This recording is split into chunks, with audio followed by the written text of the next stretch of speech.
You again? Today I thought I'd do something different to what I have done and see what you think of it. I really would like to know if you're interested or if this is something that you're not interested in. You know me, I'm open to suggestions of books to read, and I did have a request to read some Welsh stories. Now, I'm not going to pretend to be able to speak fluent Welsh, okay? I'm not going to pretend that. But these Welsh stories that I have are actually Welsh folklore stories. They're fairy tales, Welsh fairy tales. And so I thought I'd try this out. It's in English, so don't worry. But some of the place names and people will have a Welsh name. And I'll do my best to pronounce it correctly. But yeah, so I thought I'd give this a go, see how we go, and let me know how you feel about it. And if you'd like to hear another story of the Welsh fairy book, and I will be able to continue with that. And we'll do that in between as well.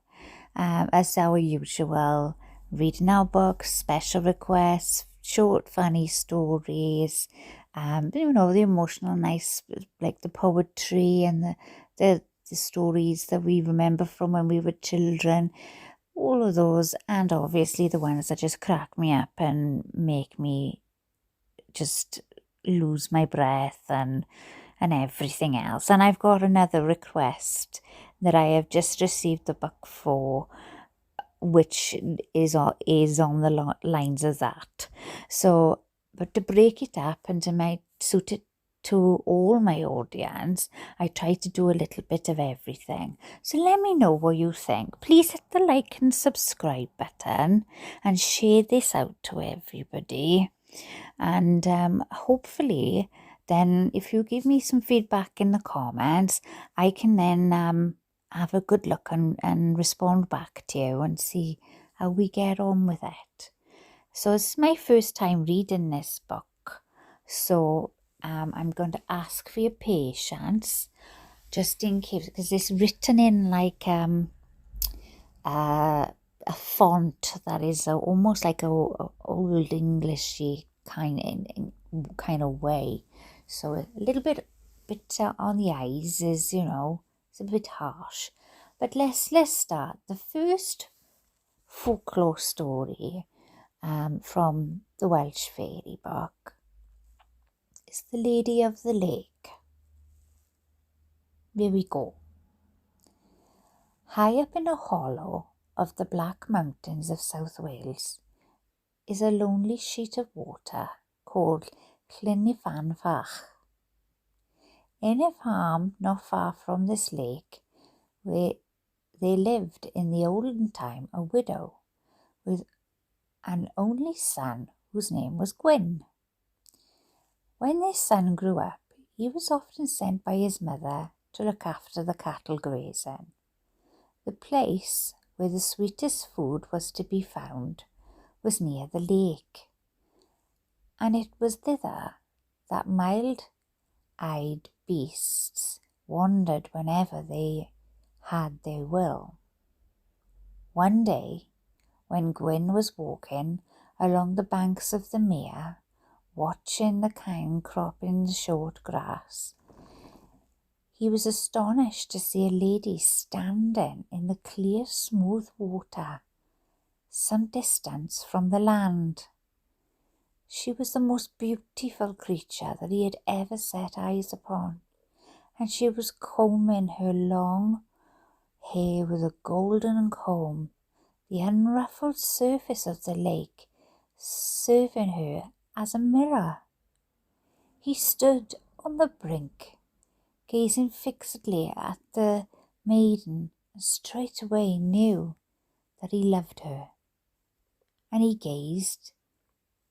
He unconsciously held out to her the barley bread and cheese which his mother had given him Before he left home, the lady gradually glided towards him, but shook her head as he continued to hold out his hand, and saying,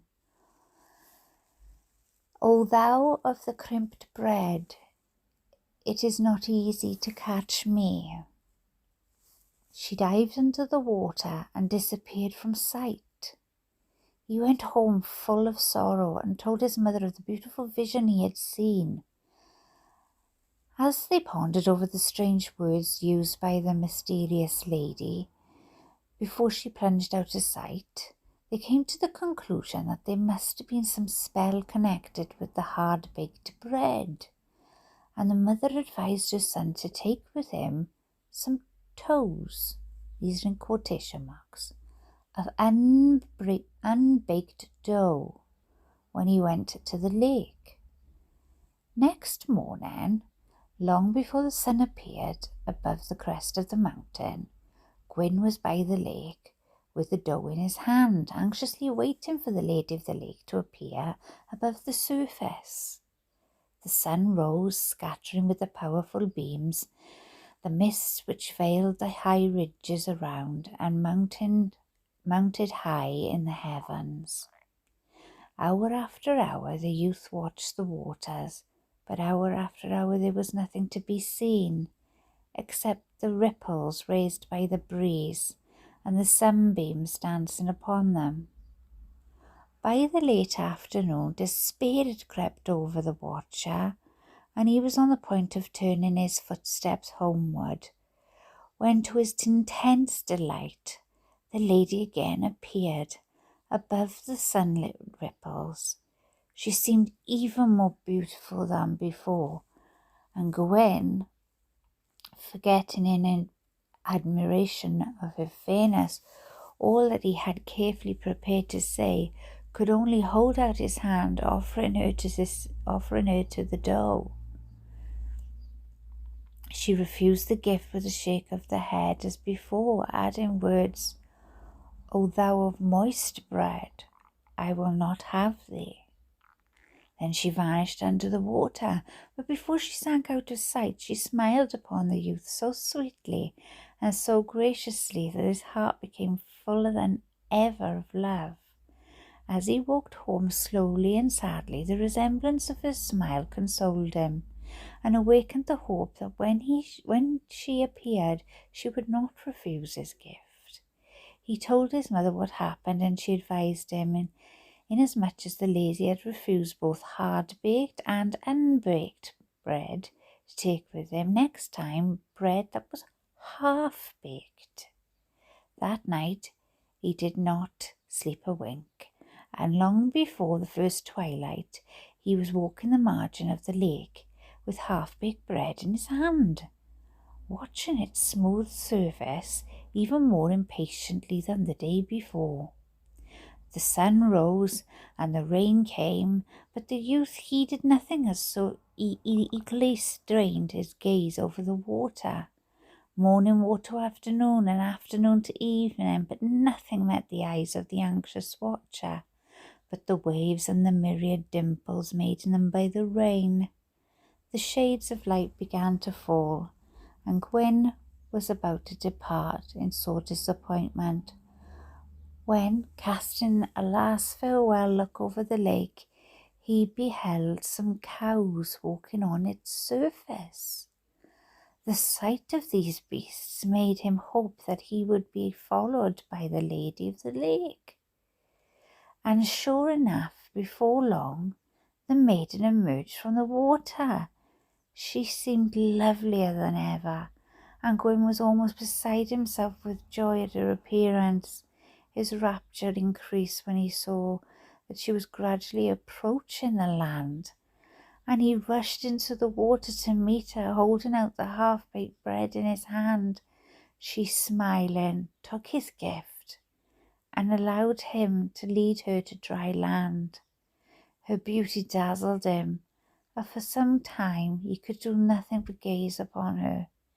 And as he gazed upon her, he saw that the sandal on her right foot was tied in a peculiar manner. She smiled so graciously upon him that he at least recovered his speech and said, "Lady, I love you more than all the world besides, and want you to be my wife." She would not consent at first. He pleaded, however, so earnestly that she at last promised to be his bride, but only on the following condition. "I will wed you," she said, "and I will live with you until I receive from you 3 blows without a cause, triegid diachos. When you strike me the 3rd causeless blow, I will leave you forever." He was protesting that he would rather cut off his hand than employ in such a way when she suddenly darted from him and dived into the lake. His disappointment was so that he determined to put an end to his life by casting himself headlong into the deepest water of the lake. He rushed to the top of the great rock hanging over the water and was on the point of jumping in when he heard a loud voice saying, "Forbear, rash youth, and come hither." He turned and beheld on the shore of the lake, some distance from the rock, a hoary-headed man, old and majestic, accompanied by 2 maidens.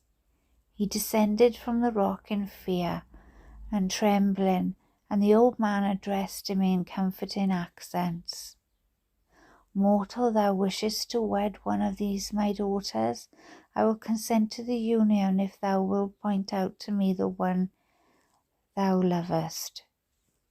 Gwyn gazed upon the 2 maidens, but they were so exactly similar in stature, apparel, and beauty that he could not see the slightest difference between them. They were such perfect counterparts of each other that it seemed quite impossible to say which of them had promised to be his bride, and the thought that if by chance he fixed upon the wrong one, all would forever be lost nearly drove him to distraction. He was almost giving up the task in despair when one of the 2 maidens very quietly thrust her foot slightly forward. The motion, simply as it was, did not escape the attention of the youth, and looking down he saw the peculiar shoe tie which he had observed on the sandal of the maiden who accepted his half-baked bread. He went forward and boldly took her hand. "Thou hast chosen rightly," said the old man. "Be to her a kind and loving husband, and I will give her as a dowry as many sheep, cattle, goats, swine, and horses as she can count of each without drawing in her breath. But remember, if thou strikest her 3 causeless blows, she shall return to me."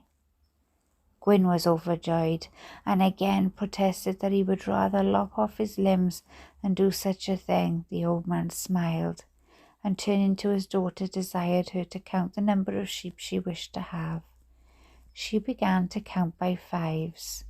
1, 2, 3, 4, 5. 1, 2, 3, 4, 5.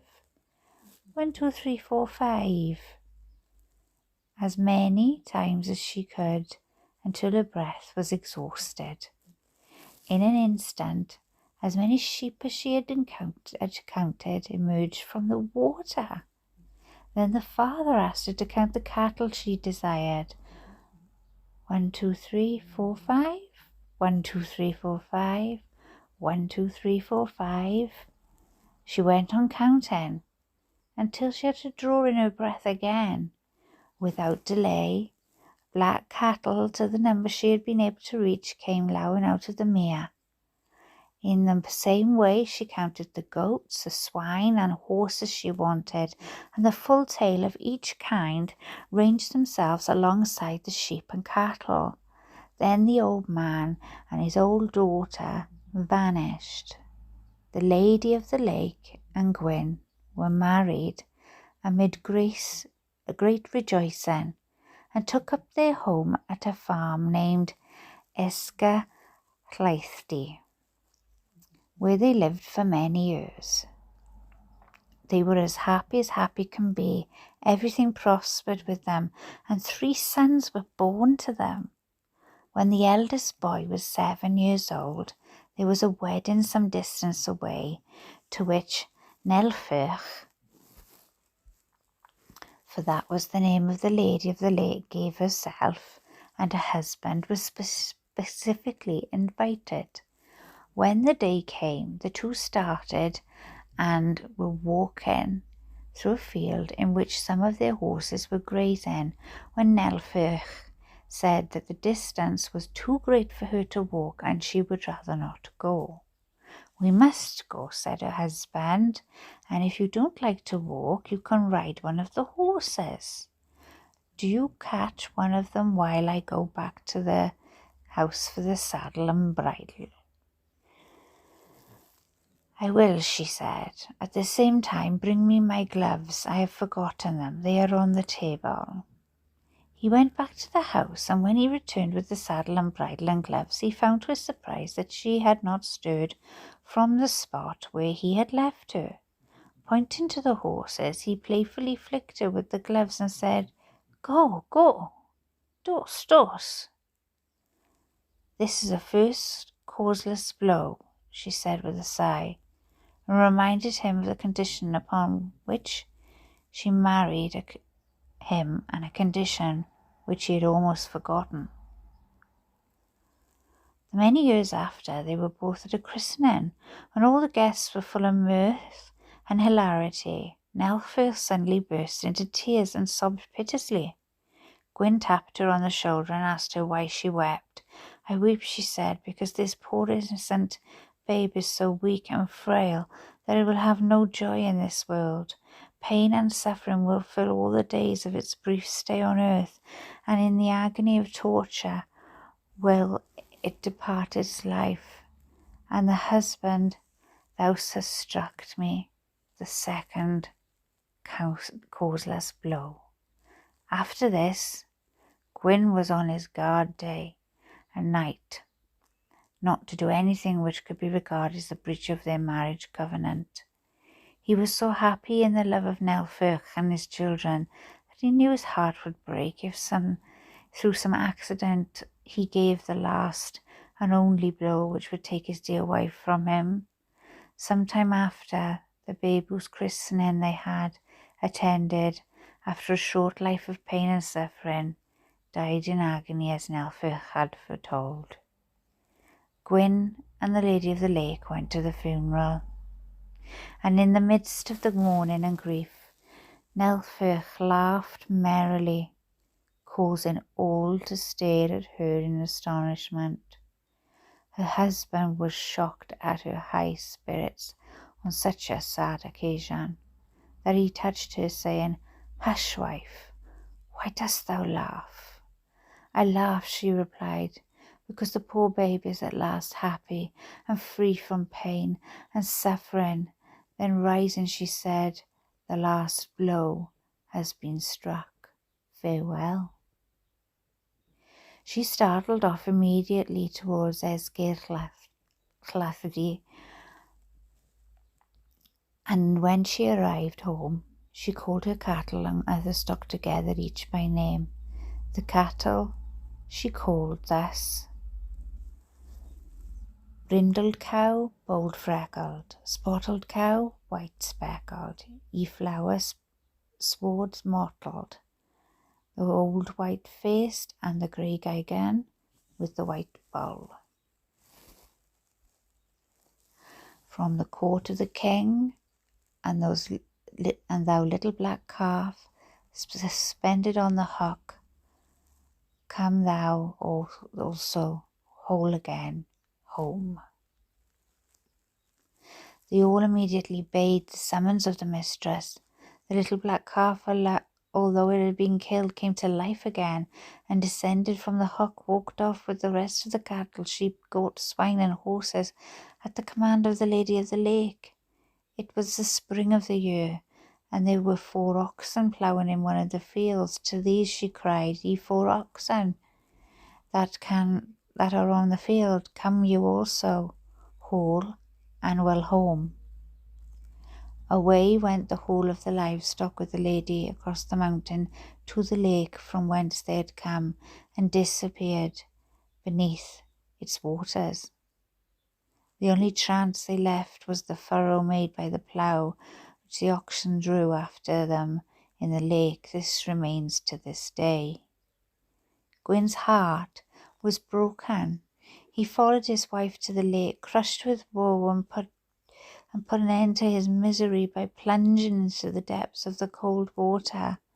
The 3 sons, distracted with grief, almost followed their father's example and spent most of their days wandering around the lake in the hope of seeing their lost mother once more. Their love was at last rewarded for one day. Nelfych appeared suddenly to them.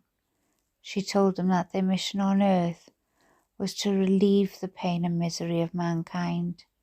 She took them to a place which is still called the physician's dingle, Panty Meddygon, where she showed them the virtues of the plants and herbs which grew there, and taught them of the art of healing.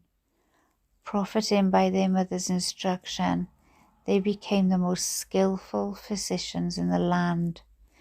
Rhysgrug, Lord of Llandovery and Duneva castles, gave them rank, lands and privileges at Myddfai for their maintenance in the practice of their art, and for the healing and benefit of those who should seek their help. The fame of the physicians of Myddfai was established over the whole of Wales and continued for centuries among their descendants. I'll leave that with you, chat. That's the end of The Lady of the Lake. The next one is called Arthur in the Cave. And so let me know what you think, okay? Please don't be frightened to say there's not something I would listen to, because that informs me in making my choices then on what to read to you. Please like and subscribe for me. I would appreciate that. And hit that like and like I said, it's important to the channel and for growth. And share this about. Let me know. I'm always here, waiting to hear from you, looking forward to hearing from chat, because you know how much I love chat. I love chat just as much as I love a cup of tea. So that's what I'm going to go and have. I'm going to go and have a cup of tea now, chat. You take care of yourselves, okay, my lovelies? Ta-ra!